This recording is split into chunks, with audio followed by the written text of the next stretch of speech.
ایک چھوٹے سے گاؤں میں جہاں کچے مکان، ٹوٹی پھوٹی گلیاں اور غربت کا بسیرا تھا، وہاں ایک یومیہ مزدور رحمت اپنی بیوی اور 3 بچوں کے ساتھ رہتا تھا۔ زندگی کا دار و مدار صرف اس کی روز کی مزدوری پر تھا۔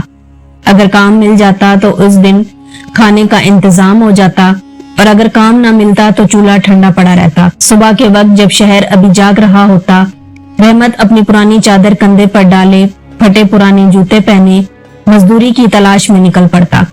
بس اسٹینڈ کے قریب ایک میدان تھا جہاں روزانہ سینکڑوں مزدور جمع ہوتے اور امید کرتے کہ کوئی انہیں کام پر لے جائے۔ رحمت بھی انہی میں سے ایک تھا۔ ہر صبح رحمت اپنے بچوں کی معصوم آنکھوں کو دیکھ کر دعا کرتا کہ آج کام ضرور مل جائے۔ وہ دعا کرتا ہے کہ اس کے بچوں کو بھوکا نہ سونا پڑے۔ اللہ رحم کرے، آج کچھ مزدوری مل جائے، رحمت دل ہی دل میں کہتا، لیکن مزدوری کا ملنا بے قسمت پر منحصر ہوتا تھا۔ کبھی کوئی ٹھیکیدار آتا اور کہتا 4 آدمی درکار ہیں، تو سب مزدور بھاگ کر اس کے پاس پہنچ جاتے۔ اگر قسمت ہو تو سب مزدور اس کے پاس پہنچ جاتے، اچھی ہوتی تو رحمت کا بھی نام آ جاتا، ورنہ وہ مایوس ہو کر بیٹھ جاتا اور اگلے موقع کا انتظار کرتا۔ گھر میں غربت کے سائے گہرے ہوتے جا رہے تھے۔ بیوی سغرا ہر روز کچھ نہ کچھ جوڑ کر بچوں کے کھانے کا بندوبست کرتی۔ کبھی روٹی کے ساتھ صرف پانی ہوتا، کبھی پیاز اور کبھی صرف چائے۔ بابا آج کھانے میں کیا ہے؟ رحمت کا چھوٹا بیٹا احمد معصومیت سے پوچھتا۔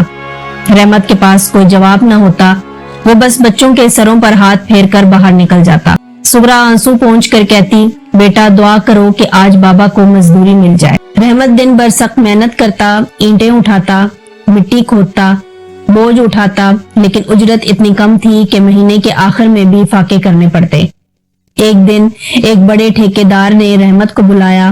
سنو، مزدوری چاہیے، پورے 10 دن کا کام ہے، لیکن محنت سخت ہے۔ رحمت نے فوراً ہاں کر دی۔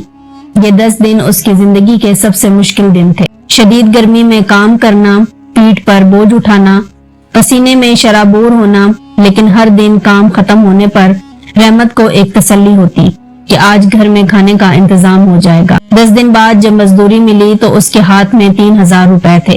یہ رقم اس کے لیے بہت تھی۔ وہ فوراً بازار گیا، بچوں کے لیے روٹی، کچھ سبزی اور اپنی بیوی کے لیے ایک چادر خریدی۔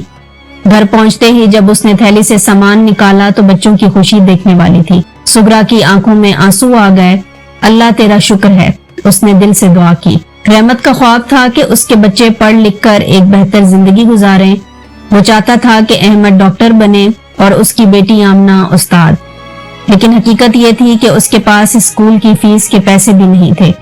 ایک دن اس نے فیصلہ کیا کہ وہ کچھ پیسے جوڑ کر بچوں کی تعلیم کا بندوبست کرے گا۔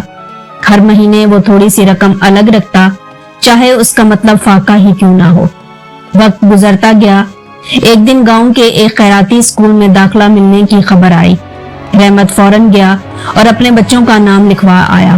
وہ دن اس کی زندگی کا سب سے خوشی کا دن تھا۔ وہ جانتا تھا کہ یہ تعلیم ان کے مستقبل کو بہتر بنائے گی۔ سالوں کی محنت کے بعد احمد کامیاب ڈاکٹر بن گیا اور آمنہ استاد۔ رحمت نے اپنی زندگی کے سب سے مشکل دن گزارے، لیکن اس کی قربانیاں رائے گاہ نہیں گئی۔